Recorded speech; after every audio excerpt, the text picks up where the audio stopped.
South ఇండియాలోని అతి తక్కువ ధరలకి రత్నాలనందించే ఏకైక సంస్థ 6JVR.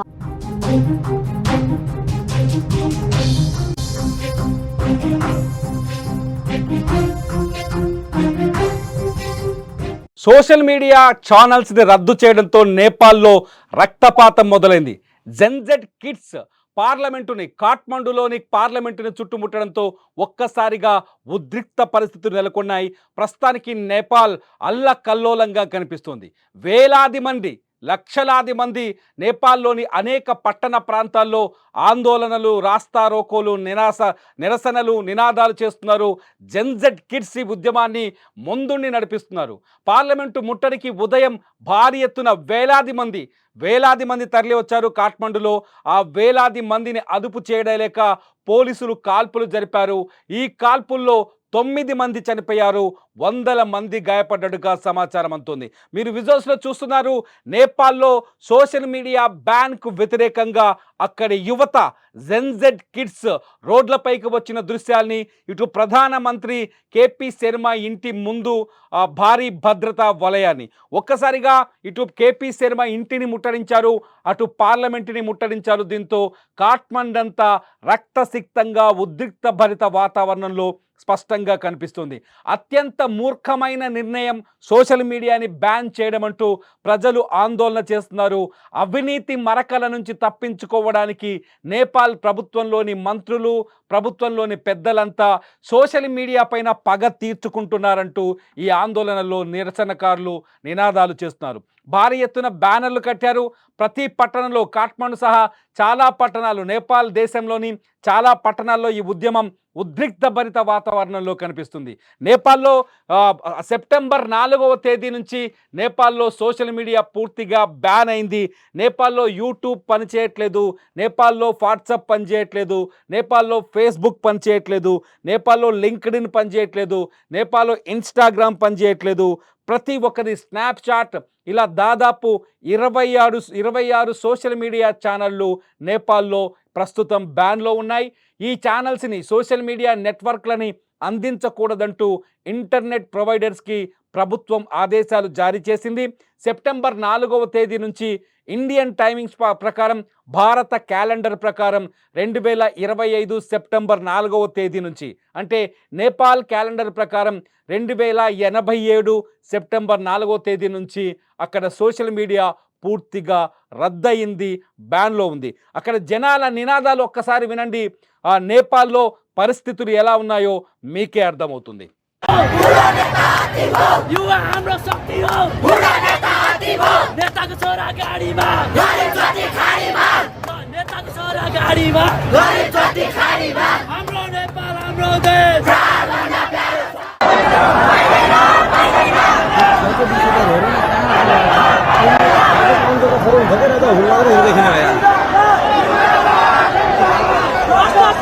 సోషల్ మీడియా బ్యాన్కి ప్రధాన కారణం తాజాగా నేపాల్ సుప్రీంకోర్టు ఇచ్చిన ఉత్తర్వులు ప్రధాన కారణంగా కనిపిస్తున్నాయి.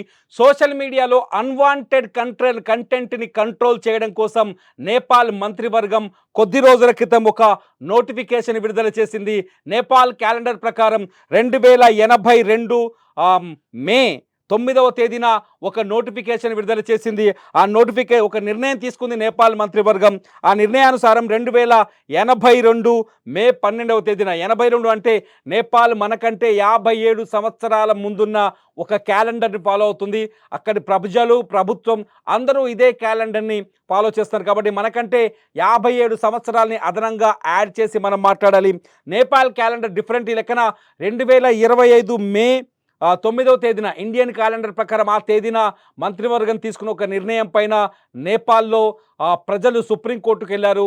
అయితే కొన్ని నెట్వర్క్లు కూడా సుప్రీంకోర్టుకు వెళ్ళాయి. సుప్రీంకోర్టు ప్రకారం మంత్రివర్గ నిర్ణయం ప్రకారం నేపాల్లో ఏదైనా నెట్వర్క్, సోషల్ మీడియా నెట్వర్క్ పనిచేయాలంటే ఆ నెట్వర్క్ ప్రభుత్వం పెట్టిన కండిషన్స్కు అనుకూలంగా అంగీకారం తెలుపుతూ దానికి తగ్గ రిజిస్ట్రేషన్ చేయించుకోవాలి. ఉదాహరణకు ఫేస్బుక్ అక్కడ పనిచేయాలి అంటే ఫేస్బుక్ ప్రభుత్వం దగ్గర, నేపాల్ ప్రభుత్వం Nepal ministry of communication and information technology rule ప్రకారం ఒక రిజిస్ట్రేషన్ చేయించుకోవాలి. ఆ రిజిస్ట్రేషన్లో కొన్ని కండిషన్స్ పెట్టారు. ముఖ్యంగా ఏంటి అంటే, ఏదైనా కమర్షియల్ ప్రకటన ప్రచురించడానికి నేపాల్ ప్రభుత్వం అనుమతి తప్పనిసరి. ఇండియాలో మాదిరిగా ఫేస్బుక్లో కానీ, యూట్యూబ్లో కానీ, సోషల్ మీడియాలో కానీ ఏదైతే అది అడ్వర్టైజ్మెంట్స్ ప్రచురించడానికి వీల్లేదు, అడ్వర్టైజ్మెంట్స్ని పెట్టడానికి వీల్లేదు. ప్రభుత్వ అనుమతి తీసుకున్న తర్వాతే సదరు సోషల్ మీడియా ఛానల్లో ప్రకటనల్ని ప్రచురించాలి, లేదంటే లేదు. ఇకపోతే కంటెంట్ నిర్వహణ. సోషల్ మీడియాలో ఇప్పుడు మన దగ్గర చూడొచ్చు, ఒక రాజకీయ పార్టీ ప్రతినిధులు మరొక రాజకీయ పార్టీ ప్రతినిధులకి వ్యతిరేకంగా, ఒక రాష్ట్ర ప్రజలు ఇంకొక రాష్ట్రానికి వ్యతిరేకంగా, ఒక మతం వర్గం ఇంకొక మతానికి వ్యతిరేకంగా సోషల్ మీడియాలో అడ్డగోలు పోస్టులు చేస్తుంటారు. అయితే ఇటువంటి పోస్టుల నిర్వహణను కంట్రోల్లో పెట్టాలి అని చెప్తోంది నేపాల్ ప్రభుత్వం. ఇలా కంట్రోల్లో పెట్టడానికి కంటెంట్ నిర్వహణకు ఆ దేశంలో ఒక ప్రత్యేకమైన కమిటీ కావాలని నేపాల్ ప్రభుత్వం కొత్త రూల్స్తో తీసుకొస్తుంది. అంతేకాదు, స్థానికంగా కంటెంట్ని ఫిర్యాదులు స్వీకరించడానికి, కంటెంట్ పట్ల ఫిర్యాదులు స్వీకరించడానికి ఒక సింగిల్ కాంటాక్ట్ పర్సన్ కావాలని చెప్తూ నేపాల్ ప్రభుత్వం ఒక రూల్ను తీసుకొస్తుంది. ఎవరైనా ఏదైనా ఛానల్లో కానీ, ఏదైనా ఫేస్బుక్లో కానీ, సోషల్ మీడియాలో కానీ, ఇన్స్టాగ్రామ్లో కానీ, అక్కడ టిక్టాక్ కూడా అందుబాటులో ఉంది. భారత్లో టిక్టాక్ బ్యాన్ అయినప్పటికీ చైనాకు సంబంధించిన యాప్, అక్కడ టిక్టాక్ కూడా అందుబాటులో ఉంది. ఎవరైనా కంటెంట్ని పోస్ట్ చేసినప్పుడు ఆ కంటెంట్ పైన అభ్యంతరాలు ఉంటే నేరుగా రిపోర్టు చేయడానికి ఒక ప్రత్యేక వ్యవస్థ కావాలి. ఆ వ్యవస్థని నిర్మిస్తామని సదరు ఫేస్బుక్ కావచ్చు, వాట్సాప్ కావచ్చు, యూట్యూబ్ కావచ్చు ఖచ్చితంగా అంగీకారం తెలపాలని చెప్పేసి రూల్ పెట్టింది. కంప్లైంట్ ఆఫీసు ఏర్పాటు చేయడం, స్థానిక సమస్యల పరిష్కారం పైన, స్థానిక సమస్యల కంటెంట్ అంటే లోకల్స్ ఎవరైనా ఫిర్యాదు చేసి ఆ ఫిర్యాదుని పరిశీలించి పరిష్కరించడం కోసం ఒక వ్యవస్థను ఏర్పాటు చేయాలని చెప్పేసి నేపాల్ ప్రభుత్వం ఒక రూలింగ్ తీసుకొచ్చింది. ఆ రూలింగ్ని అంగీకరిస్తూ యూట్యూబ్ ఛానల్ కావచ్చు, లేకపోతే ఇతర సోషల్ మీడియా ఛానల్ కావచ్చు, ఆమోద ముద్ర వేయించుకొని, అంటే ప్రభుత్వం నుంచి అనుమతి తీసుకుంటేనే ఆ సోషల్ మీడియా ఛానల్ నేపాల్ పరిసర ప్రాంతాల్లో నేపాల్లో పనిచేస్తుంది, లేదంటే పనిచేయదు. గడిచిన జూన్లో ఈ రూలింగ్ తీసుకొచ్చారు. జూన్ నుంచి దాదాపు కొంత సమయం ఇచ్చారు. సెప్టెంబర్ 4కు ముందు 7 రోజుల పాటు వార్నింగ్ ఇచ్చారు. ప్రతి ఒక్కరూ ఈ రూలింగ్లో, ప్రతి నెట్వర్క్ కానీ, ప్రతి సోషల్ మీడియా ఛానల్ కానీ నేపాల్ ప్రభుత్వం తీసుకొచ్చిన కొత్త రూల్కి అనుగుణంగా రిజిస్ట్రేషన్ చేయించుకోవాలని ఆదేశాలు జారీ చేశారు. రిజిస్ట్రేషన్ చేయించుకొని వాళ్ళ నెట్వర్క్ని బ్యాన్ చేస్తామని, అంటే ఎవరైతే యూట్యూబ్ ఒకవేళ రిజిస్ట్రేషన్ చేసుకోకపోతే నేపాల్లో యూట్యూబ్ పనిచేయదు. ఇప్పుడు ప్రస్తుతానికి నేపాల్లో ఫేస్బుక్ పనిచేయట్లేదు, వాట్సాప్ పనిచేయట్లేదు, యూట్యూబ్ పనిచేయట్లేదు, ట్విట్టర్ పనిచేయట్లేదు, ఇన్స్టాగ్రామ్ పనిచేయట్లేదు, లింక్డ్ఇన్ పనిచేయట్లేదు. నేపాల్లో పూర్తిగా ఇలా 26 ఛానల్స్ బ్యాన్లో ఉన్నాయి. ఈ 26 ఛానల్స్ పనిచేయడం ఆపేశాయి. నేపాల్లో 26 ఛానల్స్ పనిచేయాలి అంటే ఖచ్చితంగా 26 ఛానల్స్ ప్రతినిధులు నేపాల్ ప్రభుత్వం దగ్గరికి వెళ్ళి ప్రత్యేకంగా ఏర్పాటు చేసిన రిజిస్ట్రేషన్ చేసుకోవాలి.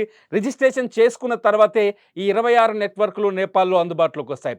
అంతేకాదు, నేపాల్ పార్లమెంట్లో ఆ ప్రభుత్వం ఒక కొత్త చట్టాన్ని తీసుకొచ్చింది. ఈ చట్టాన్ని ప్రస్తుతం పార్లమెంట్లో చర్చలో ఉంది. చట్టం నేపాల్లో కొత్తగా తీసుకొచ్చిన సోషల్ మీడియా రూల్స్కు అనుగుణంగానే ఈ చట్టాన్ని తయారు చేస్తున్నారు. ఎవరైనా సోషల్ మీడియాలో జాతీయ ప్రయోజనాలకు వ్యతిరేకంగా కామెంట్ చేసినా, జాతీయ ప్రయోజనాలకు వ్యతిరేకంగా వీడియోలు తయారు చేసిన, జాతీయ ప్రయోజనాల్ని, జాతీయ సంపదను దెబ్బతీసే విధంగా, నేపాల్కి నష్టం కలిగించే విధంగా ఎవరైనా వీడియోలు చేసినా, కంటెంట్ చేసినా, ఆ కంటెంట్ చేసిన వాళ్లకు జరిమానా విధించడం, లేదంటే వాళ్ళకి జైలు శిక్ష విధించాలి అనే ఉద్దేశంతో కొత్త సోషల్ మీడియా చట్టాన్ని కూడా తీసుకొస్తుంది నేపాల్. గతంలో చైనాలో ఇటువంటి చట్టం అమల్లో ఉంది. ఆ తర్వాత ఉత్తర కొరియాలో ఇటువంటి చట్టాలు అమల్లో ఉన్నాయి. ఉత్తర కొరియా చైనాకు తగ్గట్టుగానే చైనా దోస్త్ నేపాల్ కూడా ఇటువంటి కఠినమైన చట్టాన్ని తీసుకొచ్చే ప్రయత్నం చేస్తుంది నేపాల్లో. సో ప్రభుత్వం గత కొంతకాలంగా సోషల్ మీడియా పైన చేస్తున్న ఈ దాడిని కొందరు తీవ్రంగా వ్యతిరేకిస్తున్నారు. ఇది పూర్తిగా వాక్ స్వాతంత్ర్యానికి వ్యతిరేకమని చెప్తున్నారు. అంతేకాదు, జర్నలిజానికి, స్వేచ్ఛాయుతమైన జర్నలిజానికి కూడా ఇది వ్యతిరేకమని, ఫ్రీడమ్ ఆఫ్ ప్రెస్కి కూడా వ్యతిరేకమంటూ నేపాల్లో సోషల్ మీడియా వేదికగానే, ముఖ్యంగా టిక్టాక్ ప్రస్తుతం అందుబాటులో ఉంది. అక్కడ టిక్టాక్ వేదికగా ఈ ఉద్యమం నిర్మితమైంది. ఏదైతే జెన్జెడ్ కిడ్స్ ఉన్నారో, ఎవరైతే నవశకానికి సంబంధించిన యువత ఉందో, ఈ యువత ఈ పోరాటాన్ని చాలా సీరియస్గా ముందుకు తీసుకెళ్తుంది. ప్రస్తుతాన్ని మీరు స్క్రీన్ మీద చూస్తున్నారు, ఎవరైతే ఈ ఆందోళనకారులు లక్షలాది మంది కనిపిస్తున్నారో, వేలాది మంది కనిపిస్తున్నారో, ఇదంతా జెన్జెడ్ కేటగిరీ, వీళ్ళంతా జెన్జెడ్ కిడ్స్. వీళ్ళే ఇప్పుడు నేపాల్లో ఈ ఉద్యమాన్ని నడిపిస్తున్నారు. నేపాల్ భవిష్యత్తుకి ఇది ఒక భయంకరమైన నిర్ణయమని, మ్యూట్ చేయొద్దని, ప్రజల గొంతును మ్యూట్ చేయొద్దని, ప్రజల వాయిస్ని మ్యూట్ చేయొద్దంటూ వీళ్ళు ఆందోళన చేస్తున్నారు. నేపాల్లో భారీ ఎత్తున మనకు కాఠ్మండు నుంచి కొంత రిపోర్ట్ అందుతోంది. కాఠ్మండులో జరుగుతున్న నిరసనలకు సంబంధించిన విజువల్స్ చూస్తున్నాం. కానీ కొన్ని రిపోర్ట్స్ చెప్తున్నాయి, కాఠ్మండుతో పాటు నేపాల్లోని అనేక ముఖ్య పట్టణాల్లో ఈ జెన్జెడ్ ఉద్యమాలు కొనసాగిస్తోంది అని. కాఠ్మండులో ఇవాళ పార్లమెంటును ముట్టడించే ప్రయత్నం చేస్తున్నారు. పార్లమెంటును ముట్టడించడానికి జెన్జెడ్ గ్రూప్ భారీ ఎత్తున లక్షలాదిగా తరలి వచ్చారు. అయితే పార్లమెంటుని కాపాడే ప్రయత్నంలో పోలీసులు వాళ్ళని కంట్రోల్ చేయలేకపోయారు. పోలీసులు జరిపిన ఎదురు కాల్పుల్లో 9 మంది ఆందోళనకారులు ప్రాణాలు కోల్పోయారు. వందలాది మంది తీవ్రంగా గాయపడి ఆసుపత్రి పాలయ్యారు. ప్రస్తుతానికి నేపాల్లో ఒక అప్రకటిత కర్ఫ్యూ నడుస్తోంది. నేపాల్లో ఒక అప్రకటిత ఎమర్జెన్సీ నడుస్తోంది. నేపాల్ ప్రభుత్వం పైన, నేపాల్ పాలకుల పైన పూర్తి స్థాయిలో అక్కడి ప్రజలు తిరగబడ్డారు. ఆ తిరుగుబాటుకు సంబంధించిన ఉద్యమం చాలా వేగంగా దూసుకెళ్తుంది, చాలా వేగంగా ప్రజల ముందుకు వెళ్తోంది. ఈ ఉద్యమాన్ని చాలా దగ్గరుండి కొందరు నడిపిస్తున్నారు.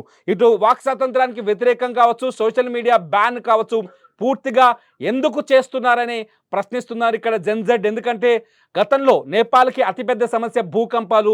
ఈ భూకంపాల సందర్భంగా నేపాల్కి అందిన ఆర్థిక సహాయాన్ని అత్యంత దారుణంగా ప్రజలకు చేరకుండా అన్యాయంగా రాజకీయ నాయకులే పంచుకున్నారని, ప్రజలకు అందకుండా రాజకీయ నాయకులే దోపిడీకి పాల్పడ్డారని, నేపాల్ ప్రజల భవిష్యత్తుని కానీ, నేపాల్లో పేదరికాన్ని తొలగించడానికి కానీ, నేపాల్లో భూకంప బాధితులకు తిరిగి వాళ్ళ ఇళ్ల నిర్మాణానికి ఆర్థిక సహాయం చేయడంలో పూర్తి స్థాయిలో కేపీ శర్మ ప్రభుత్వం పూర్తి స్థాయిలో విఫలమైందని, ఈ అవినీతిని కప్పిపుచ్చుకోవడానికి, ఈ అవినీతిని ప్రశ్నిస్తున్న సోషల్ మీడియా వేదికల ద్వారా ప్రశ్నిస్తున్న వ్యక్తులపైన కక్ష తీర్చుకోవడానికి, సోషల్ మీడియా వేదికగా సంధిస్తున్న ప్రశ్నలకి సమాధానాలు చెప్పలేకే ఈ దారుణానికి సోషల్ మీడియా పైన ప్రభుత్వం ఉక్కుపాదంతో అణిచివేసే ప్రయత్నం చేస్తుందనే చర్చ జరుగుతుంది.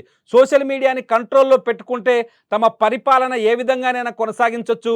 సోషల్ మీడియాని కంట్రోల్లో పెట్టుకోగలిగితే ఎవరు ప్రశ్నించే వాళ్ళందరినీ కటకటాల పాలు చేయొచ్చు. సోషల్ మీడియాని కంట్రోల్లో పెట్టుకుంటే నేపాల్లో ఏకపక్షంగా ప్రభుత్వాన్ని నడిపించవచ్చనే ఉద్దేశంతోనే సోషల్ మీడియా పైన ఇటువంటి కఠినమైన చర్యలకి పూనుకున్నారంటూ ఇక్కడ జెన్జెడ్ ఆందోళన చేస్తుంది. ప్రస్తుతానికైతే కాఠ్మండులో ఉద్రిక్త భరితమైన వాతావరణం కనిపిస్తుంది.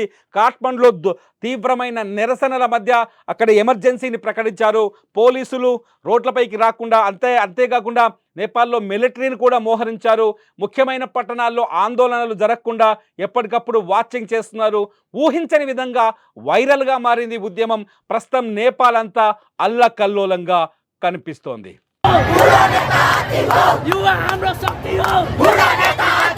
नेताको छोरा गाडीमा